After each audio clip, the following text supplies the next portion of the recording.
स्वागत है आपका भारत वॉइस में। बिहार विधानसभा चुनाव में अब बहुत कम समय रह गया है और तमाम पार्टियों ने अपने हिसाब से पूरी रणनीति बना ली है कि किस तरह के चुनावी मुद्दे होंगे, लेकिन जनता का रुझान वोटिंग से पहले ही आना शुरू हो गया है। हम देख रहे हैं कि कैसे बिहार के जो सत्ताधारी पार्टी हैं उनके नेताओं का विरोध शुरू हो गया है। खास तौर पर जेडीयू और भाजपा के नेता जब से जनता के सामने जा रहे हैं तो हर दिन कोई ना कोई ऐसी खबर आ रही है जहां पर यह लगता है कि इन नेताओं का विरोध जनता ने करना शुरू कर दिया है। तो भाजपा नेताओं के साथ सबसे बड़ी समस्या यह है कि वो जब वोट मांगने के लिए बिहार की जनता के पास जा रहे हैं तो उनको जबरदस्त विरोध का सामना करना पड़ रहा है। लोग पूछ रहे हैं कि पिछले 15 सालों में आपकी सरकार ने क्या किया, सड़क बिजली पानी की भी सही से व्यवस्था नहीं हो पाई। अब जब वोट मांगने के लिए वो पहुंचते हैं तो जनता किस तरीके से स्वागत कर रही है वो देख लीजिए। घूमे से काम न चलते, 10 साल विधायक रहे हैं, जवाब कहिए पहले देने के लिए, उसके बाद आप वोट देंगे। जवाब दीजिए, कराइए ना तो नहीं होगा। अभी आप आइए, जाइए, कोई जरूरी नहीं है, कोई जरूरी नहीं है,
बिहार में भाजपा और एनडीए की सरकार को यह डर सता रहा है कि इस वक्त जनता उनसे यह सवाल कर रही है कि पिछले 15 सालों में आपने विकास के क्या काम किए। सड़क, बिजली, पानी और स्वास्थ्य जैसी बुनियादी सुविधाओं पर भी सही तरीके से काम बिहार में नहीं हो सका। लोग अब सवाल कर रहे हैं। इन्हीं सवालों से बचने के लिए अब भारतीय जनता पार्टी ने एक नया तरीका अपना लिया है और वो अलग अलग मुद्दों यानी पाकिस्तान, जिन्ना और इस तरह के मुद्दों को जनता के बीच लाने की कोशिश कर रहे हैं, लेकिन जनता सब समझती है। देखिए बिहार के एक मंत्री का किस तरीके से विरोध हो रहा है। अभी फिर जो ऐसे इलेक्शन आया है, नेता सब जैसे कह रहा है कि जैसे हम मिल चालू करवा रहे हैं। आज हमारे कल्याणपुर प्रखंड से उधर बिरसिंहपुर गांव तक जितने उधर पंचायत हैं, हमारे महेश्वर हजारी जी जो और कि नया उद्योग बनाएंगे। कहाँ उद्योग लगा रहे हैं? उद्योग लगा हुआ उद्योग को बंद कर रहे हैं। कहाँ उद्योग लगाए हैं बताइए? बिहार में तो हम देख रहे हैं कि जैसे पेपर मिल था वो बंद पड़ा हुआ है, चीनी मिल है वो बंद पड़ा हुआ है, मेरा रामेश्वर जूट मिल है वो बंद पड़ा हुआ है। नहीं, उद्योग लगा हुआ उद्योग को बंद कर रखे हैं। पूंजीपति का सरकार है, पूंजीपति के जैसे सहयोग से ये सब चलते हैं, इलेक्शन जीतते हैं, नेता बनते हैं, उन्हीं की बात से चल रहे हैं, उन्हीं का बात सुन रहे हैं। 3 साल 6 महीना से मेरा जूट मिल बंद पड़ा हुआ है। क्या विकास की बात करेगी? ये हमारे सुशील कुमार मोदी जी हो, या हमारे जैसे गार्जियन नीतीश बाबू हो, या हमारे नरेंद्र मोदी जी हो। आज तो दोनों का सरकार है, दोनों आदमी मिला के चल रहे हैं। दिल्ली में उनका है, बिहार में इनका है। कहाँ खुल रहा है?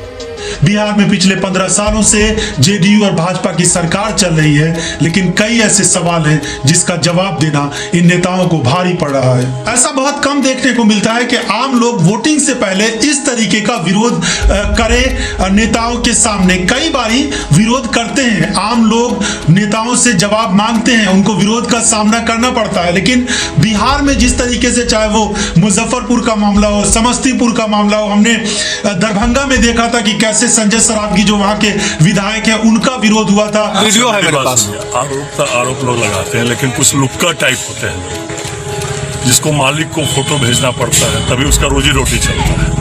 तो इसीलिए जो है मालिक को वीडियो भेज रहा था। कार्यक्रम है, कार्यक्रम हो रहा था। मालिक आपका मालिक का मतलब क्या है? मालिक किसको कहना चाह रहे हैं? ऐसा कहाँ करते हैं भाई? आपको मना करते हैं, फिर मोबाइल का रुक जाइए, ऐसे मत करिए। अब समस्तीपुर के ये नेता हैं महेश्वर हजारी, जिनका विरोध हो रहा है, जो बिहार सरकार में मंत्री है। तो इस तरीके से पूरे जो राज्य की अलग अलग तस्वीरें हैं। गया की तस्वीर हमने देखी थी कि किस तरीके से विरोध किया था जनता ने। पटना में अलग अलग जगह पर आम लोगों ने नेताओं को घेर लिया था। खास करके जेडीयू और भाजपा के नेता जहां भी नजर आ रहे हैं उनको घेरा जा रहा है, उनसे सवाल किया जा रहा है। भाजपा के साथ दिक्कत यह भी है कि वो ये कहती थी कि प्रधानमंत्री नरेंद्र मोदी के दौर में पूरे देश में विकास हुआ है, बिहार में भी विकास हुआ है। लेकिन विकास कहां हुआ है, बिहार में किस जगह पर काम हुआ है, ये सब लोग देख रहे हैं। चाहे वो बाढ़ की स्थिति हो या कोरोना वायरस की स्थिति हो, इन सबको संभालने में सरकार नाकाम रही है। एक तरफ बुनियादी सुविधाओं का अभाव रहा है, तो दूसरी तरफ इस तरह की महामारी हो या फिर प्राकृतिक आपदा हो, इन सबको संभालने में सरकार बुरी तरीके से नाकाम रही है। और अब जनता सवाल कर रही है इन नेताओं से, खासकर सत्ताधारी पार्टी से, उनके मंत्रियों से, उनके विधायकों से, कि आप उस वक्त कहां थे जब ये संकट की घड़ी थी, प्राकृतिक आपदा की घड़ी थी, और उस वक्त कहां थे जब यहां पर इलाके के लोगों को बुनियादी सुविधाओं की जरूरत थी। आप 5 साल बीत जाने के बाद आप अपना चेहरा दिखा रहे हैं, हमसे वोट मांगने के लिए आ रहे हैं। तो कहीं पर जूतों की माला पहनाई जा रही है, कहीं पर उनकी गाड़ियों को रोका जा रहा है, कहीं पर उनको घेर लिया जा रहा है, और लोग तरह तरह से इन नेताओं से सवाल कर रहे हैं। बिहार में सरकार किसकी बनेगी ये कहना अलग बात है, लेकिन जिस तरीके से विरोध किया जा रहा है सत्ताधारी पार्टी का और जेडीयू और भाजपा के नेताओं का, उससे बिहार के लोगों की तरफ से एक संकेत जरूर दिया जा रहा है कि वो चाहते हैं कि बिहार में सरकार बदले, सत्ता का परिवर्तन हो। तेजस्वी यादव का समर्थन करते हुए बहुत सारे लोग नजर आ रहे हैं। महागठबंधन की सरकार वहां के लोग चाहते हैं, और इसी वजह से इस तरह के हालात बनते जा रहे हैं कि भाजपा और जेडीयू के लिए एक विपरीत परिस्थिति बिहार में बनती हुई नजर आ रही है। भाजपा अब इस कोशिश में है कि वहां पर इस तरह के मुद्दों को ध्यान से हटाकर भावनात्मक मुद्दों पर चुनाव